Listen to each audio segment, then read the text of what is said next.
moi je m'appelle Hugues, je suis curé à Lyon, voilà, dans une paroisse de centre-ville, donc je ne suis pas à la campagne, paroisse Saint-Nizier, je suis membre de la communauté de l'Emmanuel. Et voilà, je fais partie du diocèse de Lyon.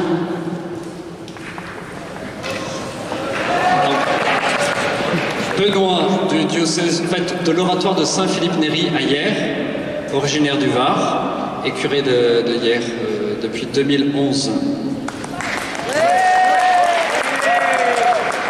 Père Lionel Dalle, j'étais curé jusqu'à fin août et puis vicaire général de diocèse de Toulon depuis septembre et membre aussi de la communauté de l'Emmanuel.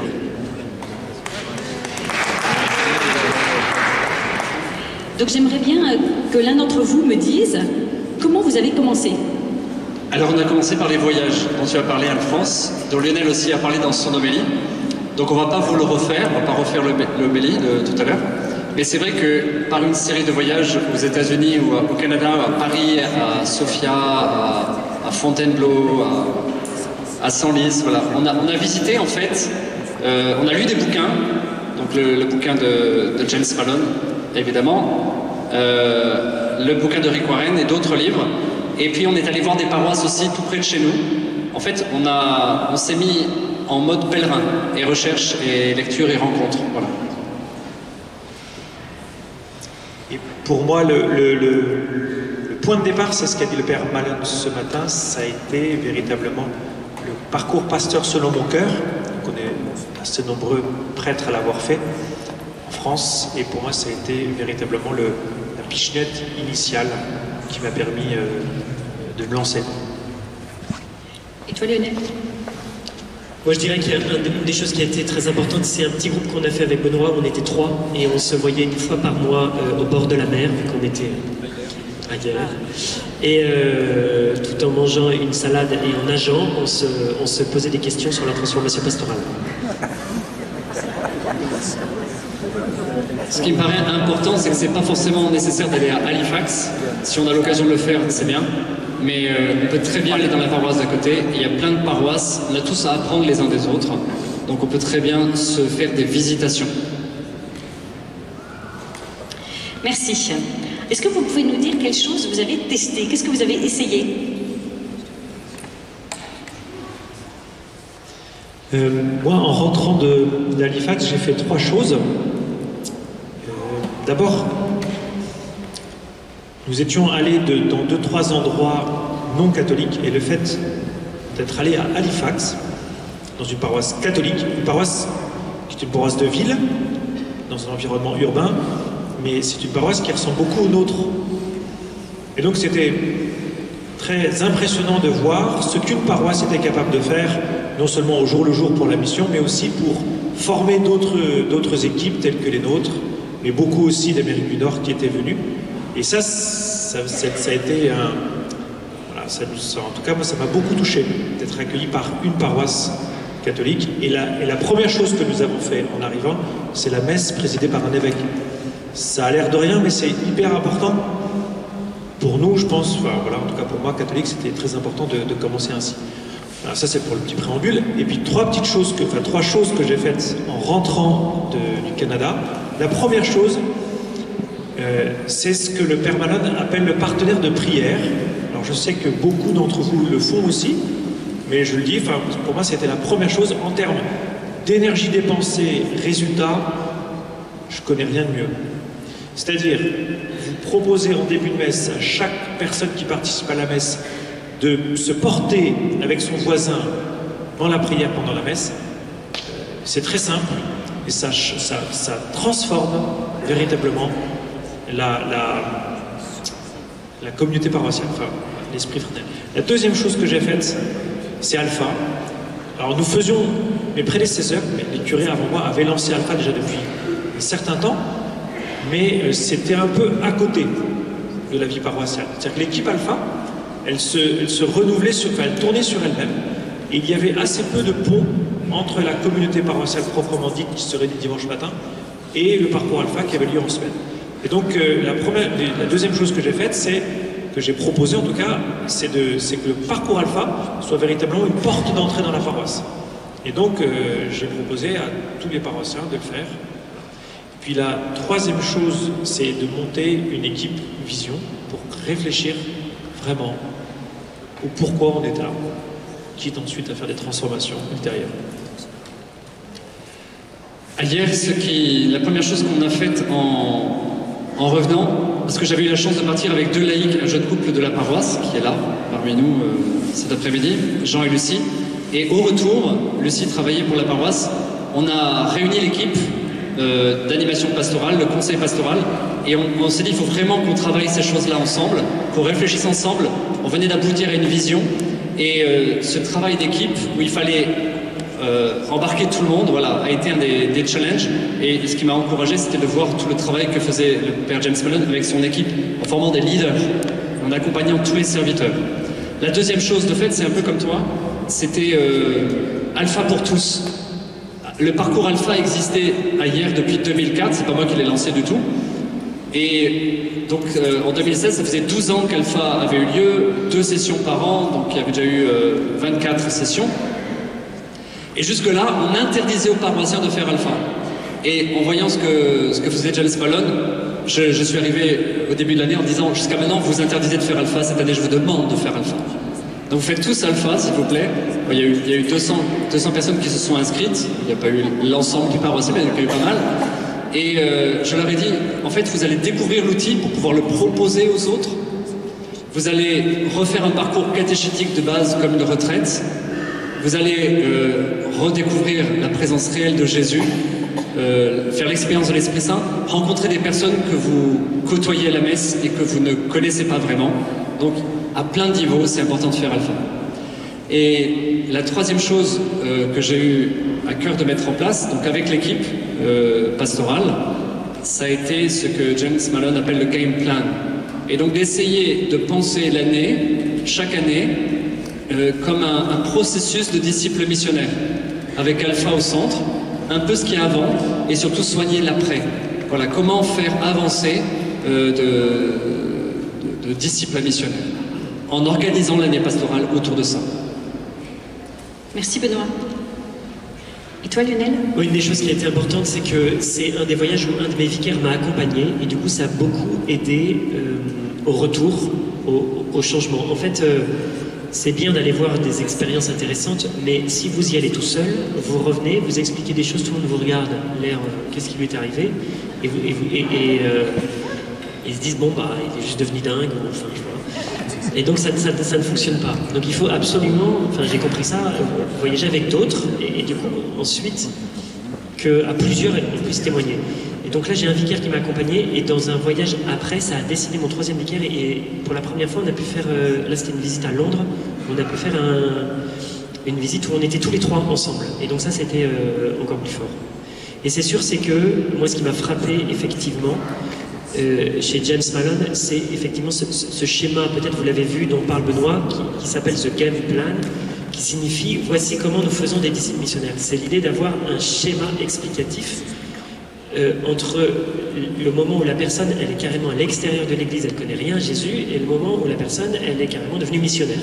Il y a plusieurs étapes, tout un cheminement, et à partir de ce moment-là, je me suis dit, il faut qu'on réfléchisse absolument à avoir une continuité dans nos segments. Vous voyez, c'est comme l'histoire des tuyaux, là. On a des morceaux de tuyaux, et à chaque raccord, on perd 80% de l'énergie ou des gens.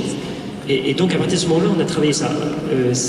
On n'avait pas achevé, je pense, notre réflexion, mais du coup, on se mettait à se dire, il faut absolument que d'un segment à un autre, on travaille le passage, voilà, les articulations. Merci. Vous voulez rajouter sur quelque chose que vous avez testé? Benoît, tu disais autre chose? Ce qui me semble important de dire et de faire passer comme message, c'est qu'il faut faire des petits pas. Hein, pas se lancer dans des... On a le temps en fait, il faut prendre le temps. Et si on prend l'expérience de James Malone et qu'on essaye en septembre de tout mettre en application, c'est un peu compliqué, c'est juste pas possible. Donc quels sont les petits pas que... Voilà, c'est ce que je voulais partager sur ce qu'on a fait hier.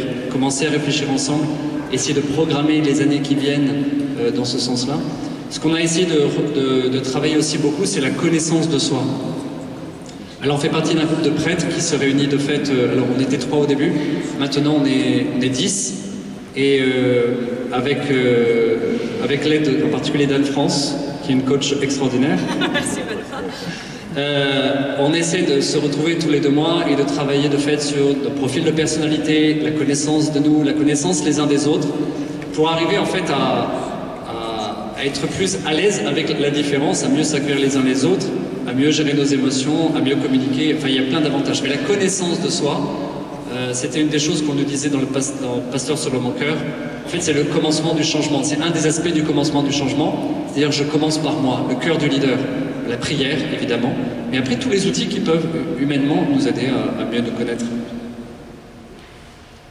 À propos d'outils, je voulais juste dire qu'il y aura un atelier tout à l'heure, d'une part sur le game plan, et d'autre part sur un outil qu'on a découvert quand on est allé à Halifax, que propose un Américain qui s'appelle Patrick Lencioni, et qui a fait une pyramide de ce qu'il appelle les 5 dysfonctionnements d'équipe, en tant que la première étape de la mauvaise santé d'une équipe, c'est ce qu'il appelle le manque de confiance. Et comme le dit Benoît, la confiance, ça s'acquiert d'abord par la connaissance de soi, et puis après par la connaissance des autres. Donc il y aura 2 ateliers qui permettront d'aller plus loin sur ces deux outils, le game plan et comment travailler en équipe, en particulier avec la pyramide de Lencioni. Hugues, tu voulais rajouter quelque chose sur ce que tu as testé? Une chose qui était aussi marquante quand nous sommes allés à Halifax, c'est de voir que le Père Malone avait distingué 2 messes. Il y avait une messe plus traditionnelle, sans être traditionnaliste pour les Français, mais traditionnelle avec des chants traditionnels dans la liturgie, vous voyez. Et puis une messe plus ouverte, je sais pas comment dire, plus rock'n'roll quoi.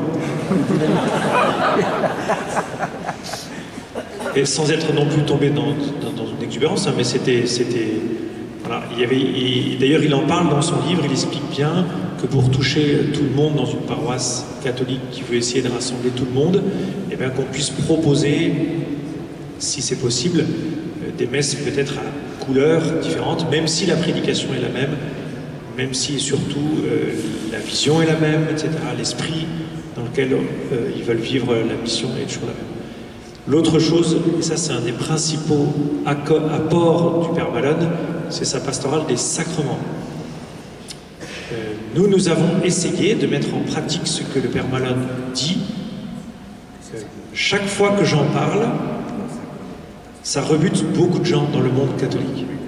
Donc pour vous le faire très court, le Père Malone dans son livre explique très bien que quand il va proposer un sacrement comme le baptême d'un enfant ou le mariage, il va le proposer à des chrétiens d'abord. Et donc il va avoir une exigence par rapport à certains critères, comme la pratique dominicale, etc., pour pouvoir ensuite baptiser le bébé ou marier les gens. Nous avons essayé, sans aller jusqu'au bout de l'exigence du Père Malone, mais on a essayé d'avoir une exigence un peu supérieure pour les sacrements. Voilà. Donc on essaye, on cherche, on n'est pas arrivé au bout, il me semble, parce que c'est assez compliqué, mais en tout cas c'est quelque chose que nous avons essayé à la fois pour le baptême des bébés, donc pour les couples que nous accueillons, et pour les fiancés que nous accueillons. Merci beaucoup Hugues. Est-ce que vous pourriez nous partager tous les 3 si vous avez rencontré des difficultés? Non, aucune. Ah ouais. Ça s'est fait vraiment facilement en fait. Je ne sais pas ce que vous direz. Je pense que la première difficulté, c'est d'arriver à créer une dynamique de groupe en partant. Parce que moi j'avais découvert quelque chose, j'avais lu quelque chose, j'avais rencontré, j'avais des idées, mais j'étais pas seul, ça c'était génial. Si j'avais été seul, peut-être que je serais retourné avec une équipe. Mais l'idée c'est d'essayer de partager ensemble, de relire ensemble, de réfléchir ensemble, de vivre une expérience ensemble. Et c'est là que j'ai essayé pendant 2 ans d'emmener des gens en voyage, de faire lire ou d'emmener en voyage. Donc, le but étant de créer cette dynamique d'équipe. On a essayé aussi en équipe de laïcs de travailler sur les profils de personnalité. Voilà. Il peut y avoir des choses de l'ordre de l'expérience spirituelle, de la retraite, du voyage, du pèlerinage qui permettent d'avoir vraiment une équipe. et on se met d'accord sur la vision. Et on se met d'accord. Donc la difficulté, c'est d'entraîner en fait. Et les résistances se sont manifestées principalement dans des incompréhensions. Hein, ça a pu être aussi des départs dans l'équipe la plus proche. Et les départs sont toujours douloureux. Vous en savez probablement quelque chose pour certains. Donc il y a eu des crises et il y a eu des départs. Voilà, ça s'est pas fait sans douleur, ça c'est sûr. J'ai d'autres difficultés, peut-être que je passe la parole parce qu'il faut... Non, parle-nous, je trouve ça intéressant que tu nous parles. Non, mais je pense que c'est intéressant de voir que ça se fait pas forcément sans combat, mais que ça se fait. Oui, l'autre difficulté, je pense que c'était moi-même. Je suis ma propre difficulté. Mais rassurez-vous, chacun l'est pour soi. En fait, je suis plutôt impatient, rapide, et du coup, j'avais envie d'aller vite. Et les résistances m'ont appris à avoir un rythme plus lent. Et en fait, un des facteurs peut-être difficiles ou aidants, c'est le temps. Alors, j'ai la chance de faire partie d'une communauté, l'oratoire, qui a comme particularité de rester toute sa vie au même endroit. Donc la question de la durée ne se pose pas. Je ne serai pas toujours curé de la paroisse, mais je serai toujours au même endroit. Du coup, la pastorale est envisagée comme une pastorale du long terme. Donc une des difficultés, c'est quand on est trop pressé. Et j'avais tendance à être trop pressé. Hugues, tu as eu des difficultés ou pas du tout? Moi, je vois deux difficultés. Une dont Benoît a parlé, c'est-à-dire c'est le défi d'entraîner la plupart des personnes de nos paroisses. Voilà, il y a des gens qui ont du mal à adhérer, qui ont du mal à comprendre, sûrement en partie à cause de nos défauts de communication. Enfin, nous, en tout cas, c'est un peu le constat que nous faisons aujourd'hui. C'est-à-dire, est-ce que nous communiquons suffisamment bien, et puis de manière suffisamment, on va dire, humble vis-à-vis des personnes de la paroisse pour pouvoir en entraîner un maximum. Ça, c'est une vraie difficulté. Parce qu'effectivement, comme l'a dit Benoît, quand vous avez des personnes qui quittent ou des personnes ce que j'appellerais des vieux paroissiens au sens des paroissiens historiques qui vous disent, en fait, moi, je peux me poser la question de partir. C'est douloureux, quoi. Parce qu'on se dit, mais qu'est-ce qu'on a bien pu faire pour qu'ils s'en aillent? Et puis, l'autre chose, c'est une difficulté, alors, peut-être plus personnelle, mais qui est au fond de croire à ce qu'on fait. Moi, je pense qu'un des principaux défauts de ce que je peux lire ou entendre dans l'Église catholique, c'est le manque de foi. Dans le monde protestant, il y a vraiment le facteur foi, comme ils disent, qui est très important. Est-ce que je suis prêt à prendre des risques au nom de la foi? Des risques financiers, des risques humains, pour atteindre un objectif ou pour correspondre à une vision. Et moi, parfois, je me dis, mais ce que je fais, est-ce que j'y crois vraiment? Et deuxièmement, est-ce que je ne suis pas en train de me planter? Et quand vous avez des difficultés dont on vient de parler, c'est-à-dire des personnes qui remettent en question ce que vous faites, parfois vous vous dites, est-ce que c'est pas moi qui ai tout faux, quoi? Et donc, il y a une vraie, je pense qu'il y a une vraie, la question de la foi et de croire en ce que nous faisons, elle est très importante parce que on s'aventure quand même dans des terrains un peu inconnus. Voilà. Merci Hugues. Benoît, tu veux rajouter quelque chose? Quelqu'un est parti en me disant, en fait, ce que tu fais, c'est dangereux. Et puis je peux vous dire, quand je me suis pris ça dans la figure, ça a été un moment de solitude intense. Et je me suis vraiment remis dans la prière et l'amitié avec mes frères, qui m'ont confirmé et qui m'ont aidé. Mais voilà, quand quelqu'un qui a de l'autorité, qui a du poids dans la paroisse vous dit « ce que tu fais, en fait, c'est dangereux, tu vas planter la paroisse, tu vas dans le mur », c'est quand même... c'est purifié. En fait, je le relis comme quelque chose de purificateur. En fait, ça m'a purifié. Je vous assure, ça m'a rendu, je pense, plus humble et plus... oui, je pense, plus simple. Et l'autre chose, un autre exemple d'erreur ou de raté, c'est que la première année, quand on est rentré, donc en 2016-2017, on a fait Alpha pour tous, je vous l'ai raconté, et ça a tellement bien marché que l'année suivante, on croyait qu'on était en roue libre, et du coup le parcours Alpha a été très très moyen. En fait, c'est pas parce que ça a marché une année que ça va marcher toujours. et que 100 fois sur le métier, il faut remettre son ouvrage, comme l'art poétique. Donc voilà, il faut sans cesse reprendre son flambeau, et, parce que si on n'est pas attentif, ça retombe. Voilà. Humilité et combativité. Persévérance. Merci Benoît. Et toi Lionel? Pas de difficulté? Aucune. Moi je pense que, mais je vais redire un peu ce qui a déjà été dit, je pense que le premier facteur limitant c'était moi, et enfin, je me souviens d'une fois où au cours on avait un week-end de travail, moi j'étais pas là le dimanche matin, parce que je célébrais les messes, donc il y avait toute l'équipe, et en fait il y a une espèce de révolte dans mon équipe, en disant pendant la réunion hebdomadaire, le curé nous laisse pas assez de place, on peut pas parler. Et alors, c'est marrant parce que moi j'avais la perception, c'est-à-dire que je devais tirer mon équipe et que j'en pouvais plus et qu'ils prenaient pas leur place, et voilà. Et alors eux, ils avaient la perception, en fait, ils ne nous laissent pas la place. Et donc, en fait, la difficulté était ma posture. Et j'engendrais en fait ce problème sans m'en rendre compte. Et donc, du coup, le coup d'après, j'ai ajusté. C'est pas moi qui ai animé la réunion. Je me souviens très très bien de cette réunion. Je me suis dit, mais qu'est-ce qui va se passer si j'anime plus? Et en fait, le truc a marché. Il a très bien marché. C'est comme si je lâchais.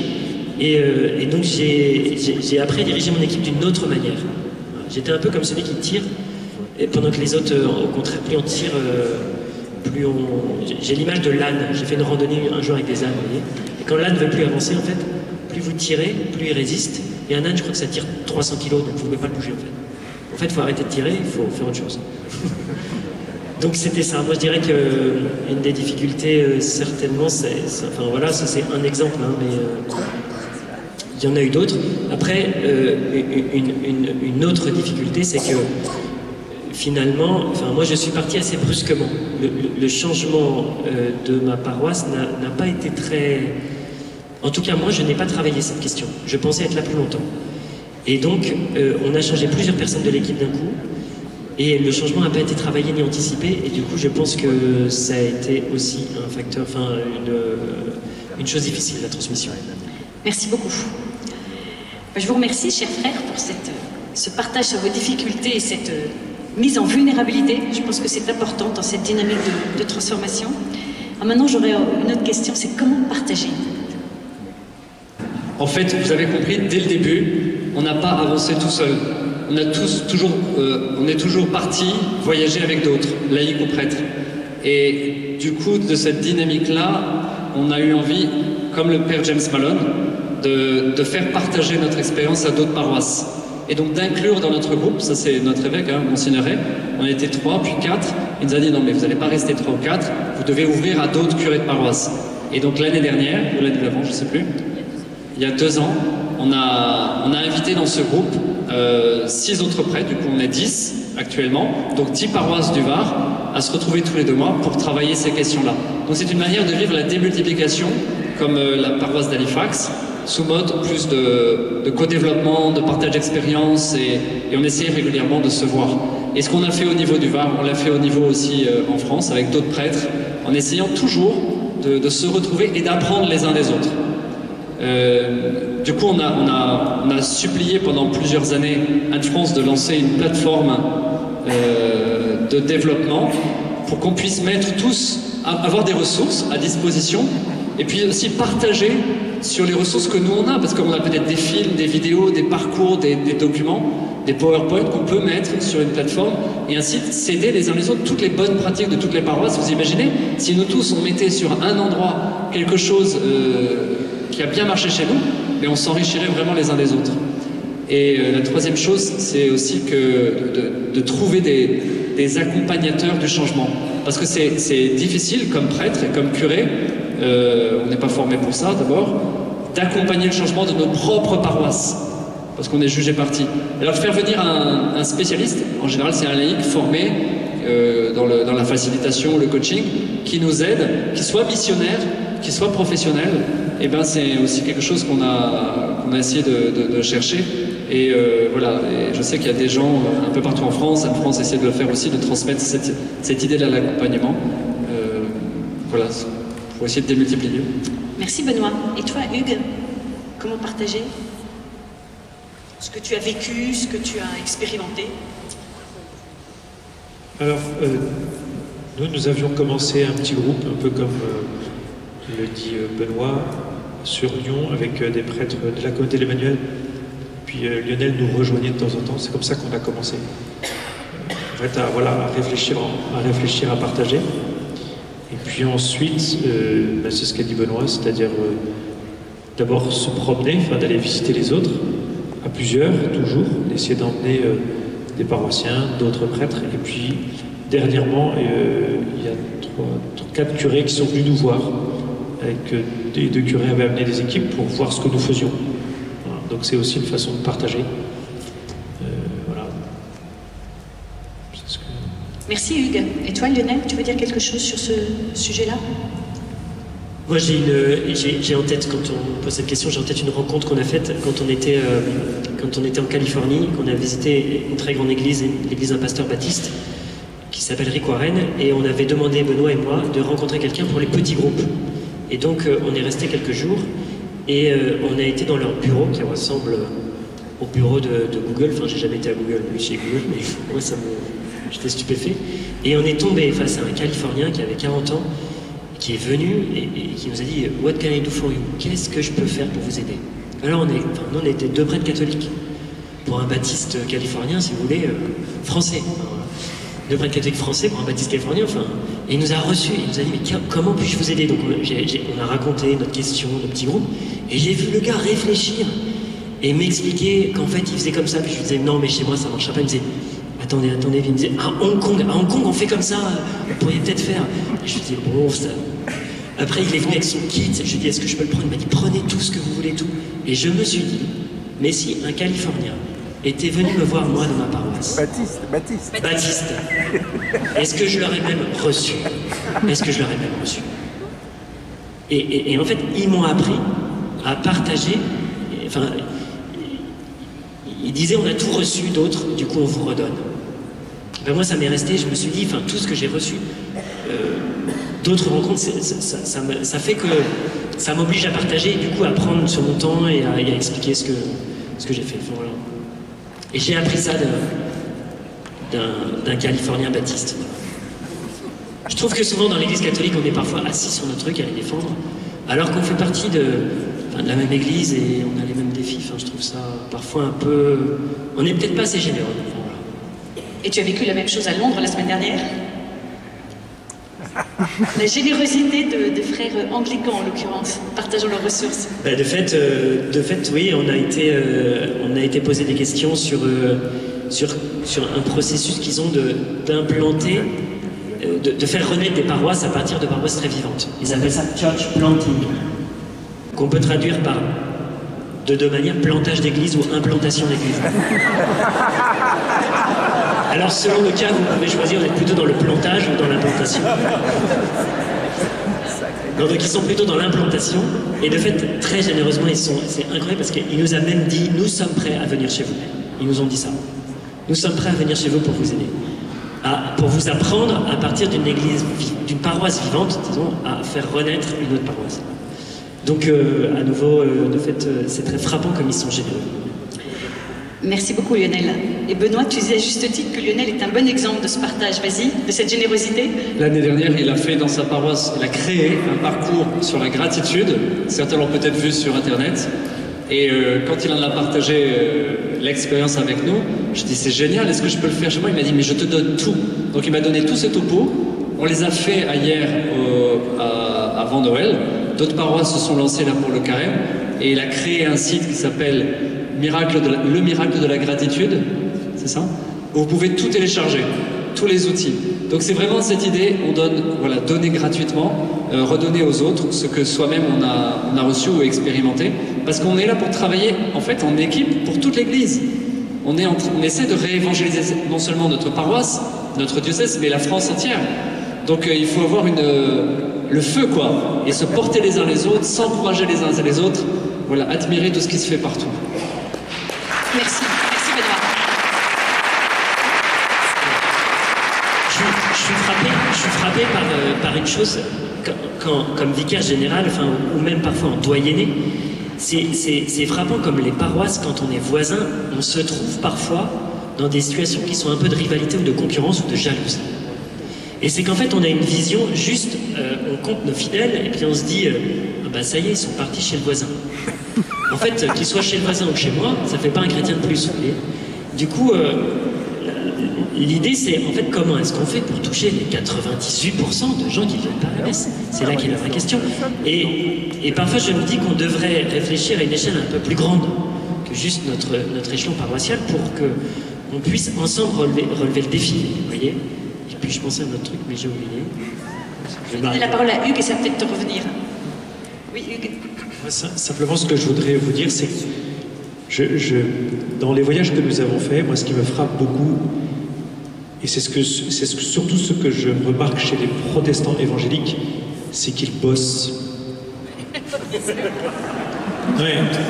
Hugues fait sur moi dépressif. Qu'ils travaillent. Ouais. Et en fait, par exemple, ils écrivent des livres. Donc en fait, si vous avez des livres à écrire, écrivez-les. Parce que ça vous forcera à mettre par écrit ce que vous pensez, vivez, faites. Et puis ça vous permettra de partager. Voilà, et donc vraiment je suis reconnaissant envers le Père Malone et notamment à ses traducteurs en français parce qu'on a en fait quand même une expérience qui est sûrement limitée, mais qui a le mérite d'exister et puis qui a le mérite de vouloir se déployer, changer, etc. Et je pense que, voilà, moi ce qui me frappe, c'est de voir qu'ils travaillent ce qu'ils font, leur pratique. Ils les mettent par écrit, ils les réfléchissent, ils réfléchissent au pourquoi ça marche pas, etc. Et ils partagent leur expérience via ces livres. Donc il y a quelques livres en français, il y en a surtout dans le monde évangélique. Et je pense qu'il y aurait tellement à écrire pour se former. Merci Hugues. Je vous propose de terminer sur un dernier mot. J'aimerais juste que chacun de vous trois me dise aux 800 prophètes qui sont devant vous, un mot de gratitude pour ce que vous vivez avec la transformation pastorale. Ou 2 mots maxi pour conclure. Qui commence? J'étais très touché par ce que dit Lionel pendant l'homélie. En fait, on a de la chance. On a de la chance d'être à l'époque où on est. Et c'est vrai que si à la fois on a l'impression d'être à terre, dans la poussière, et à la fois il y a plein de choses qui sont en train de naître. Donc le Seigneur, en fait, peut-être veut cette purification de son Église, parce qu'il veut que ce soit des saints qui soient les missionnaires. Et donc voilà, c'est à la fois cette purification et cette dynamique. C'est exactement la courbe que faisait le Père James Malone tout à l'heure. Il y a quelque chose qui est en train de mourir, mais il y a déjà quelque chose qui est en train de naître et de germer, et de fleurir. Merci Benoît. Moi je fais partie d'un diocèse, je suis dans un diocèse actuellement où c'est un peu difficile. Et plutôt, je sais pas, de se victimiser ou d'être continuellement dans la plainte, en fait je veux regarder le but, quoi. Et je me dis, voilà, j'ai la chance d'avoir cette énergie d'avancer. Mais je pense que c'est vraiment à conserver. Enfin, si vous avez cette énergie d'avancer, partagez-la, conservez-la, faites-la grandir, parce qu'au fond, ça vaut le coup. En fait, je reviens au facteur foi, quoi. C'est-à-dire, faites un pas, puis un deuxième, puis un troisième, puis un quatrième. Peut-être que pendant un an, vous ne ferez pas de pas, mais peut-être que l'année suivante, vous en ferez 10. Et c'est ça que, voilà, je pense que c'est ça qui est important, quoi. Merci Hugues. Moi, je pense à l'histoire, peut-être vous la connaissez, c'est deux vendeurs de chaussures, mettons que ce soit au début du siècle, qui arrivent en même temps en Afrique. Et le premier, il télégraphie, situation désespérée, c'est des vendeurs de chaussures, ils ne portent pas de chaussures. Et l'autre, il télégraphie, énorme opportunité, ils ne portent pas de chaussures. Voilà. Du coup, la question, c'est comment est-ce qu'on regarde le monde, voyez? On a 98% des gens qui sont en dehors de l'église, énorme opportunité. Énorme opportunité. On pourrait se dire, on ne peut que croître. Allez. Amen.